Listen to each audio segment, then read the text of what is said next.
Welcome to Crosspointe. Welcome to Crosspointe. Welcome to Crosspointe. We are an inclusive faith community seeking to live out the loving, just, and generous way of Jesus.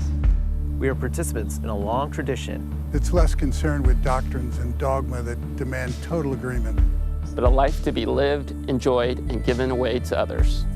What unites us is a growing awareness that life is precious. That we are made by love in order to love. This community is comprised of and affirms the entire human family. Regardless of race, age, creed, physical abilities, marital or economic status, gender identity, or sexual orientation. So, if you're curious and have come to see, if you are tired and have come to rest, if you are grateful and have come to share, if you are wounded and have come to heal, if you're joyful and have come to celebrate, if you are uprooted and have come to belong, welcome home. Welcome home. Welcome home. Welcome home.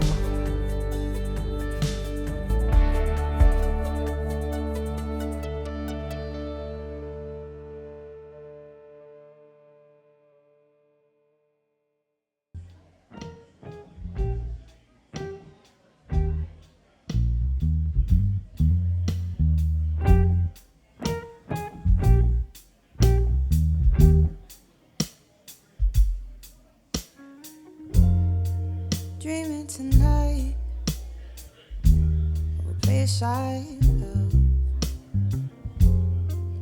even more than I usually do. And although I know it's a long road back, this I promise you. I'll be home for Christmas. You can count on me. Yeah, please have snow and mistletoe and presents under the tree. Christmas Eve will find me where the love lights gleam. Yeah, I'll be home for Christmas, baby, if only in my dreams.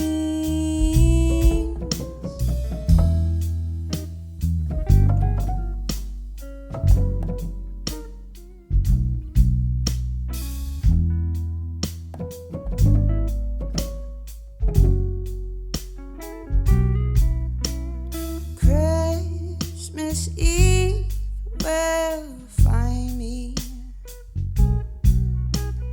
where the love light gleams. Yeah, I'll be home for Christmas, baby, if only in my dreams.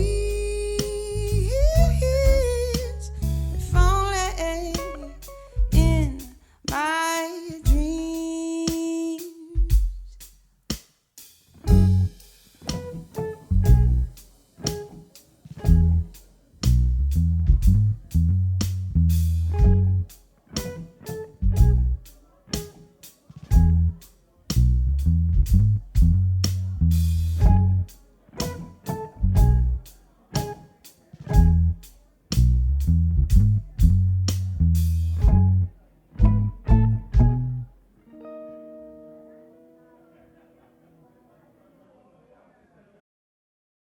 Be still, my soul, the Lord is on your side. Bear patiently the cross of grief or pain. Leave to your God to order and provide. In every change, He faithful will remain. Be still, my soul, your best, your heavenly friend. Through thorny ways leads to a joyful end. Be still, my soul, your God will undertake to guide the future as He has the past. Your hope, your confidence, let nothing shake. All now mysterious shall be bright at last. Be still, my soul, the waves and winds still know His voice who rules them while He dwells below. Be still, my soul. Be still. Be still, my soul. Be still. Be still, my soul. Be still. Be still, my soul. When dearest friends depart and all is dark and in the veil of tears, then shall you better know His love, His heart, who comes to soothe your sorrow and your fear. Be still, my soul, your Jesus can repay from His own fullness all He takes away. Be still, my soul. Be still. Be still, my soul. Be still. Be still, my soul. Be still.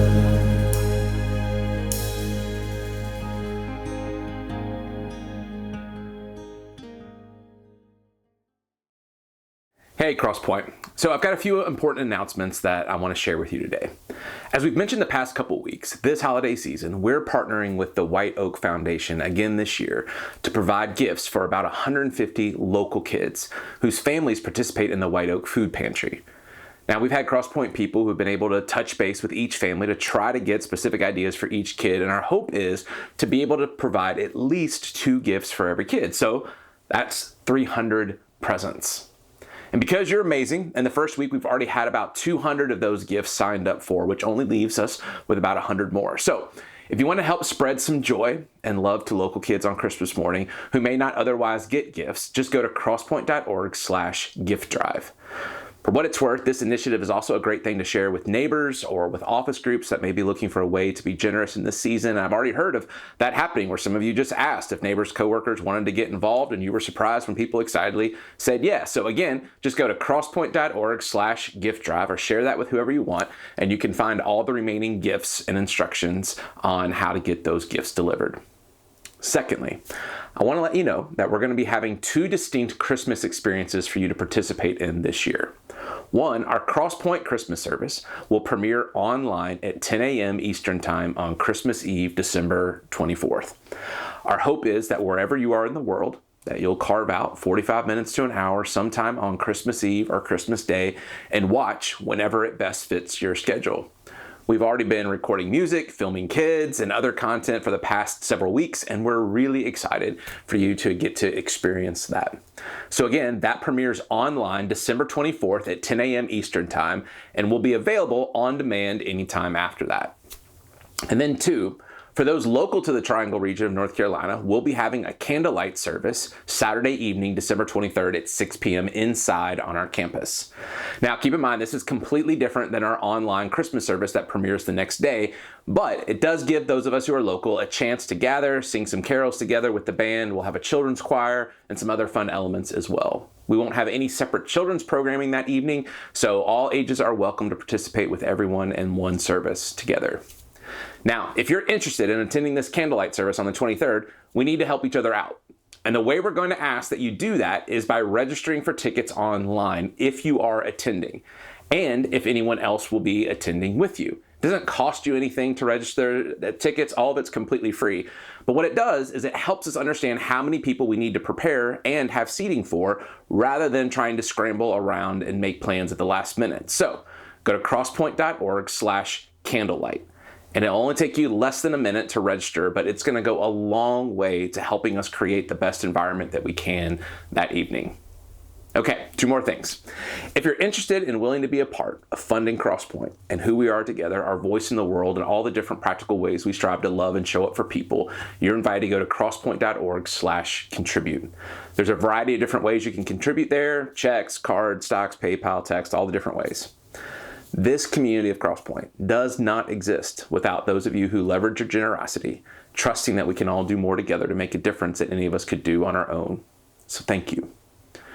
And now lastly, I am very excited to introduce to you our guest teacher for today, Dr. Paula Stone Williams. Paula is an internationally known speaker on gender equity, LGBTQ advocacy, and religious tolerance. As a transgender woman, Paula brings a unique perspective to her work on gender equity. Paula's story became very public when, over a decade ago, at the age of 60, while holding several prominent positions within the Christian ministry world, Paula made the decision to transition from male to female.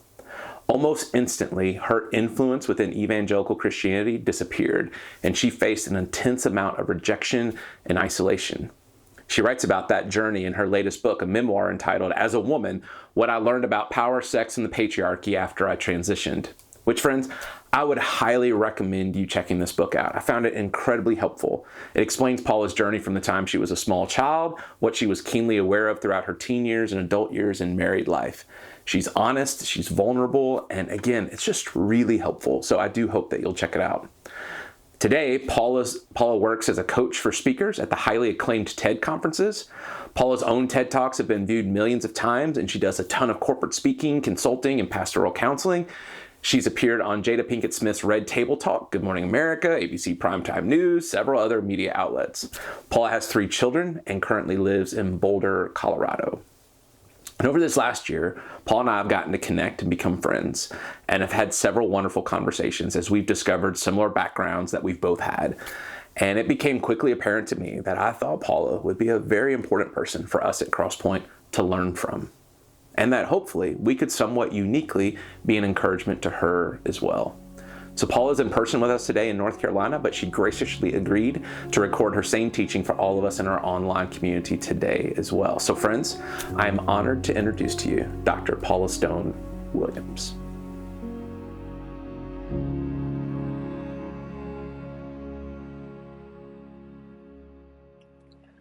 Mary Oliver, sweet Jesus, talking his melancholy madness, stood up in the boat, and the sea lay down, silky and sorry.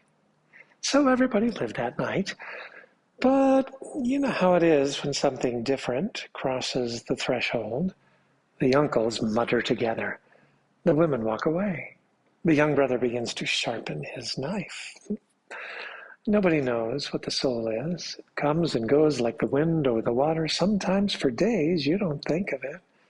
Maybe. After the storm, after the multitude was fed, one or two of them felt the soul slip forth like a tremor of pure sunlight before exhaustion that wants to swallow everything, gripped their bones and left them miserable, sleepy, as they are now, forgetting how the wind tore at the sails before he rose and spoke to it, tender, luminous, demanding, as he always was, as he always is, 1,000 times more frightening than the killer sea. It's the 4th chapter of the Gospel of Mark. Jesus had just finished teaching 8 mini parables, and he was ready to head back across the Sea of Galilee.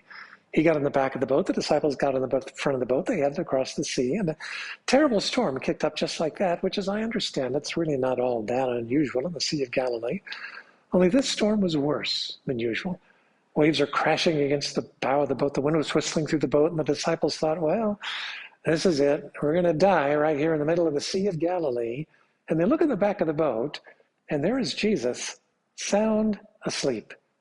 Don't you just hate it when somebody has a capacity to be utterly and completely calm in the midst of what you are personally convinced are dire circumstances? So it's 10, 12 years ago. I was headed with a friend of mine off the coast of Long Island, New York, where I lived at the time. We were headed across the Great South Bay on our kayaks to a quiet spot we loved on the other side. It was a warm, late November day, so we didn't wear our wetsuits. We got about 75, 100 yards from the other side, and suddenly we both got hit by a trailing wave, and it turned our kayaks over just like that. Now, we had really stable kayaks. The bad part about that is once they go over, you can't flip them back up, so you have to do a wet exit, which means pulling up in the front of the spray skirt and pushing yourself out of the kayak like you're taking off a pair of pants, and you have to do all of this while you're upside down under the water. And did I mention, it was late November. That water was so cold. I came up to the surface absolutely terrified. I thought, well, this is it. I'm dying right here in the middle of the Great South Bay. I'm just flailing my arms, and my friend said, Paula, stand up. Sure enough, water was, I don't know, about 4 feet deep. Just kind of grabbed the back of the boat, pulled it back to the shore. A little embarrassing. Well, that's what's going on here. The disciples are terrified for their lives. Jesus, sound asleep in the back of the boat. They wake him up, not because they really think he can do anything, because they're desperate for any kind of help at this point. And Jesus says, oh, you of little faith. And then he says to the storm just 3 words. He says to the storm, quiet, be still. Now, I can say that all day long to my 5 granddaughters. Nothing ever happens. Jesus says it one time to the storm, and the storm just stopped. Imagine that. You're out here in the middle of the Sea of Galilee. The storm is raging. Jesus speaks 3 words, and the storm just stops. Now, I imagine at this point the disciples were feeling a little foolish for having awakened Jesus in the first place, but really quickly it occurs to them. If at first they were terrified of the storm, well, now they just found a far more compelling reason to be terrified. Now they're terrified of this man, Jesus. Who is this man that with a few simple words he can calm a raging storm? I know how they felt about Jesus. They were drawn to him and frightened of him all at the same time. C.S. Lewis had an understanding of these kinds of things in his Chronicles of Narnia series of books. Aslan the lion is the hero of the books, and Aslan's obviously a type of Christ, and the children are very taken by Aslan, but at the same time they're frightened of him because, hey, he's a lion. And if he wanted to, he could tear them limb from limb. And Lewis was fond of saying throughout all 7 books that Aslan was not a safe lion, good, but not safe. And so now the disciples were discovering that Jesus was not a safe Lord. And I think really for them, this was the point at which life began. I think everything before this time could be called once before a time. This was when once upon a time began. When they came to the realization all of us have to come to sooner or later, the realization that life is difficult, hard, problematic, terrifying. The question isn't whether it's terrifying or not. The question is, what do you do in the face of life's terror? What did the disciples do? Well, we don't know yet. We have to go to our next boat story to find an answer to that question. Important lessons are learned in boats. Our next boat story is found in the 14th chapter of the Gospel of Matthew. Jesus had just fed 5,000 to 10,000 people from a few loaves and fishes, and a big party's erupted. We have a new king for Israel, King Jesus, but he doesn't want to be the new king of Israel. He leaves, goes up into the mountains, and tells the 12 to go back down and cross the Sea of Galilee. They're pretty frustrated. They want him to be the king too. They get back to the seashore, back to the seaside. They look at the water. They look at the boat. Deja vu sets in. But they follow his instruction. They head across the sea, and sure enough, terrible storm kicks up in the middle of the night. Only this time, there's no Jesus sound asleep in the back of the boat. To make matters worse, they look out on the water, and a ghost is walking toward them. The ghost speaks. He says, "Take courage, it is I." Interesting word, courage. I always thought to be courageous meant to step forward without any fear whatsoever, but finally it occurred to me that's not courage, that's stupidity. Courage is stepping forward even though you are absolutely filled with fear. And Peter, rather courageously, thought he'd heard that ghost before. And he said, "Lord, if that's you, tell me to walk to you on the water." So Jesus said, "Okay, walk to me in the water." So Peter got out of the boat and he walked on the water. Do you ever done that? I've never done that. I don't know anybody who's done that. Well, actually, I take that back. Because I used to go to this church camp in Ohio that had a big round lake. And one year when I was a kid, they did a Bible reenactment of this story. It was really pretty cool because they had a floating dock out there in the swimming area, and they put just enough ballast in the tanks of the dock to bring it right down to water level. So it really looked like Jesus was walking on the water, except Jesus couldn't tell where the edge of the dock was, and he fell into the water, and then it turned out Jesus didn't swim all that well, so the disciples had to save him, kind of ruined the impact of the whole thing. I don't know anybody who's walked in the water. Did the rest of the disciples walk in the water? Oh, no, only Peter. I know, he took his eyes off Jesus, fell into the water, cried, "Lord, save me." That's not the important point. The important point is they had the courage to get out of the boat and walk in the water in the first place. All of us have to find the courage to get out of the boat and walk in the water. I knew from the time I was 4 or 5 years of age, I was transgender. In my white male entitlement, I thought I got to choose. I thought a gender fairy would arrive and say, "Okay, what's it going to be?" But alas, no gender fairy arrived, so I just lived my life. I didn't hate being a boy, I just knew I wasn't one. Went to college, got married, had kids, built a career, but the call toward authenticity has all the subtlety of a smoke alarm. And eventually decisions have to be made. And so I came out as transgender and promptly lost every single one of my jobs.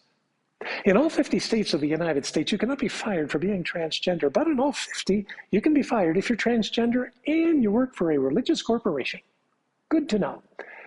It's not easy being a transgender woman.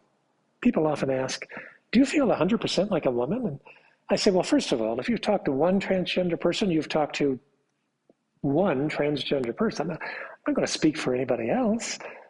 I feel 100% like a transgender woman. There are plenty of things a cisgender woman knows I will never know.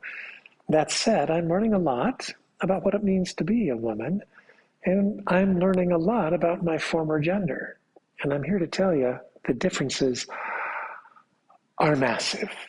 Let's start with the little stuff like the pockets on women's jeans. Could somebody explain this to me? I mean, really, utterly useless. I bought a pair of jeggings not long ago. They have stitching there that makes you think there's a pocket, but oh no, there's no pocket there. It's all a trick. You know, I spoke at the Levi's Corporation a couple of years ago. I thought, this is it. This is my chance. I'm going to find out about the pockets on women's jeans. I said, so somebody tell me. And they're like, oh yeah, it's always been that way. I said, you know, just because it's always been that way doesn't mean it always has to be that way. Or the size of a woman's wardrobe. As a guy, I had a few pairs of jeans, a few pairs of khaki pants, a couple of blue sport coats. Really, what do you need? As a woman, I have closets and closets full of clothes because people will notice if you wear something too often. Well, men won't notice because they're men, but women will notice and they will judge you for it. Now, here's a phrase you will never hear spoken to a man. You will never hear anybody say to a man, oh, dude, that is not a good haircut for a man over 50, because we don't care. if a man looks like he's over 50 or 60 or 70 for that matter, but a woman, people say, who's your hairdresser? As if to say, do you really even have a hairdresser? And if you do, does she know you're over 50? You know, there's no way a well-educated white male can understand how much the culture is tilted in his favor. There's no way he can understand it because it's all he's ever known. It's all he ever will know. Conversely, there's no way for a woman to understand the full import of that because being a woman is all she's ever known. I mean, she might have an inkling. She's working twice as hard for 81% as much, but really she has no idea how much more difficult it is for her than it is for the guy in the Brooks Brothers jacket in the office across the hall. I know. I was that guy. And it did not take me long to see my power diminishing. Not long after transitioning, I was brought onto the board of a large nonprofit. We had a big annual conference. We had a new CEO. We were talking as a board about having our new CEO speak for the conference. And I said, well, she's not really a seasoned speaker. Might be better if we interview her. I'd be happy to do that. But if you want her to give a keynote, I'd be happy to coach her. At which point, a powerful white man in the room from your state, I might add, said, well, if we're going to do that, why don't we hire a real coach? So I knew a number of the women there knew my credentials. Surely one of them will speak up. No, I can tell you what I wanted to say. What I wanted to say was I've done, I don't know, let's say 3 TED Talks that have had 9 million views. I am a speaker's ambassador for TED. I'm a coach for the largest TEDx in North America. I've taught speech in 3 universities, 2 in the United States, 1 in Europe. Tell me what part of that does not make me a real coach? But no, I didn't say anything because I had discovered by then that, well, if I'd said something, now I'm just that woman. You know, I wish I could go back to Paul. If there was just one thing I could go back and say to Paul, it would be, assume a woman knows what she's talking about and treat her accordingly. Yeah, that and stop interrupting us. Really, really seriously, just stop interrupting us. Did you know that men interrupt women twice as often as they interrupt other men? All of us are called onto the hero's journey. The hero's journey is common for every age, every language, every ethnicity, every people group. It always has the same elements. An ordinary citizen is called onto an extraordinary journey onto the road of trials. And initially they reject the call because, hey, it's the road of trials. Nobody willingly accepts a call onto the road of trials. But now you're miserable because you know you've been called and you've rejected the call. And so a spiritual guide comes into your life, a Yoda type that gives you the courage to answer the call onto the hero's journey. And sure enough, you find yourself on the road of trials. It is a road of trials, and then it gets worse. You find yourself in a deep, dark cave where you are utterly and completely lost. It's what John of the Cross called the dark night of the soul. It's Dante at the beginning of the Commedia. In the middle of the road of my life, I awoke in a dark wood where the true way was wholly lost. Yeah, it's that. It's Shakespeare's Macbeth. Life is but a tale told by an idiot, full of sound and fury, signifying nothing. Yeah, that's lost. You're utterly and completely lost, and that's when you realize the most important lesson life has to offer. And that's that lost is a place too. That's right. Lost is a place too. And if you're trying to live authentically, honestly, truthfully, you will spend plenty of time in your life in the place called lost. It is, in fact, the nature of things. And you also will realize it's okay because there are things you can learn in the place called lost you cannot learn any other place. There's a certain wisdom you can gain, a certain patience you may grow into in the place called lost. You know, Henry Nouwen always said the greatest leaders in the history of mankind have had 2 paradoxical strengths: great confidence coupled with great humility. I think that's true. And you don't get both, confidence and humility, unless you've spent some time in the place called lost. Spend the time you have to spend there, a day, a week, a month, a year. I've been there for a long time on more than one occasion. Finally, you see the light at the end of the tunnel, and this time it's not an oncoming train, and you get out into the ordinary world of trials, which now feels like nothing given what you just went through. And finally, you get to the Holy Grail, and you realize, oh yeah, this actually never was my destination. It never was to get to the prize of great price. All I have to do now is take the Holy Grail and bring it back and give it as an offering to those from whom I have departed. Only then am I free to go on. Everybody's called onto the hero's journey. The question isn't whether you're called or not. The question is whether or not you will answer the call when it comes. Now, we always will be called within the realm of our gifts. All of us have 3 different levels of ability. I use these terms arbitrarily. We all have abilities. An ability is something you're good at that you don't particularly enjoy. So I have an ability to take care of finances. I do that for my own company. I don't like it. That's an ability. We all have abilities. We also have gifts. A gift is an ability that you're good enough at that you lose track of time doing it. People affirm that gift. That's a gift. And then most of us also have at least one pinnacle gift. A pinnacle gift is a gift so strong that people say to us, this, oh, that, yes, that. That is your sweet spot. This is your greatest gift. We will always be called to the realm of our gifts and our pinnacle gifts. And if we're willing to continue to go on the hero's journey, even as we get older and older, we will discover new pinnacle gifts. Because I refuse to stop. Just in the last year and a half, I've discovered I'm really good as a speaker's coach. I do that now for the largest TEDx in North America. I get to do it in a little bit of a light way with TED themselves. You know, the people at TED say that your job as a coach is to take scientific nerds and give them jazz hands, which I kind of love that. And at this point in my life, I actually would rather coach speakers than I would speak. It's the discovery of a new pinnacle gift. Well, we will always be called to the realm of our gifts or our pinnacle gifts. But here's the thing. If you think to yourself, I have been called by God. This is the call. This is what I have been waiting for. This is it. I can't wait to do this. I have the skills I need to do this. Yeah, that's not your call. Nope. That's somebody else's call. Because your call will always be received with the same response. Your call will always be, what? You want me to what? I don't have the tools I need to complete that task. Precisely. You don't have the tools you need to complete that task. You have the ability, you don't have the tools. You'll find the tools in the middle of the task. I mean, even Beowulf didn't find the sword with which he was able to kill the mother of Grendel until he had been in her lair for 3 days and 3 nights. But that terrifies us, to accept a call onto the spiritual journey, on the hero's journey, without all the tools we need to finish the journey. It's life. Anytime you answer the call into the hero's journey, there is an unknown that is terrifying. But you answer the call because it's the right thing to do. So I transitioned from Paul to Paul.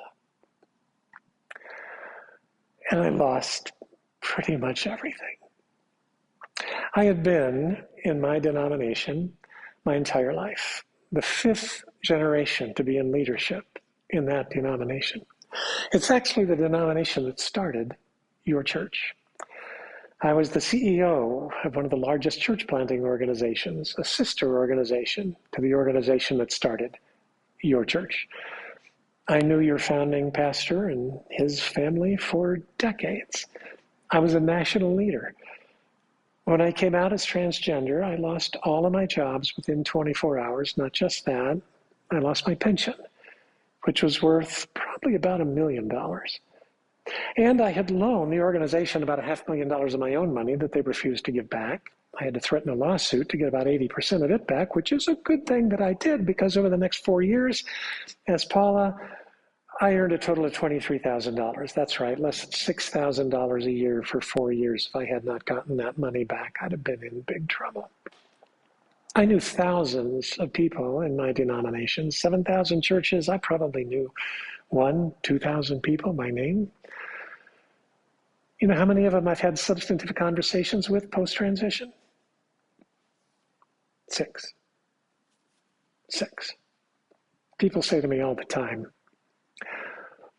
why on earth did you come back to the church? It's a fine question. It's Jesus.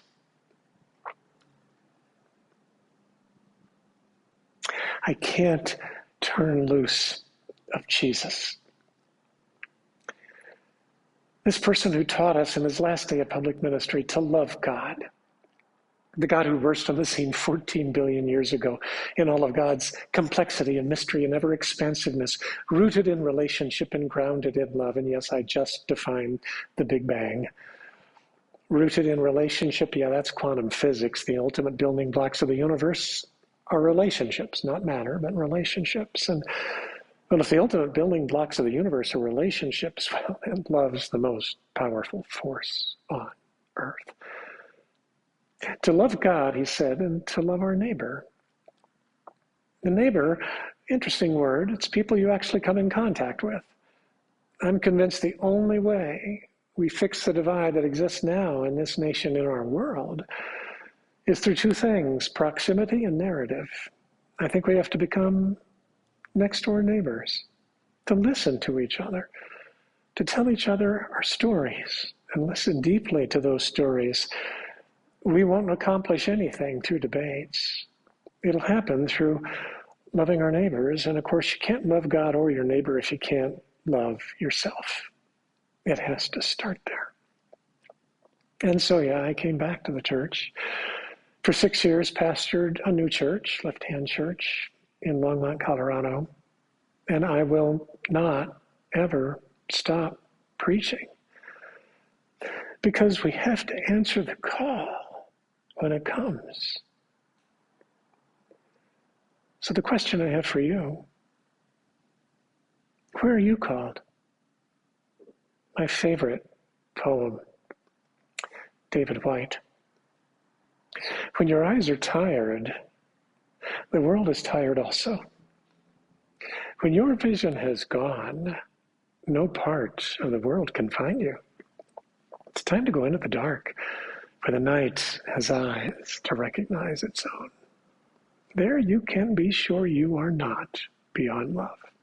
The dark will be your home tonight. The night will give you a horizon further than you can see.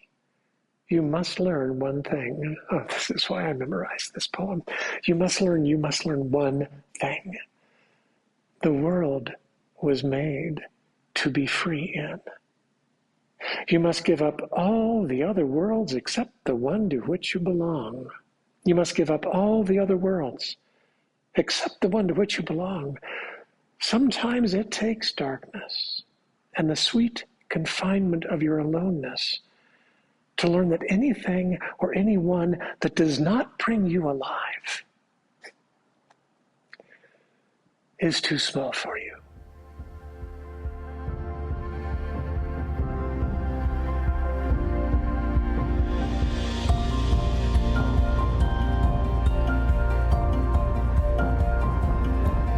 If you would like to know more or get connected to Crosspointe, go to crosspoint.org.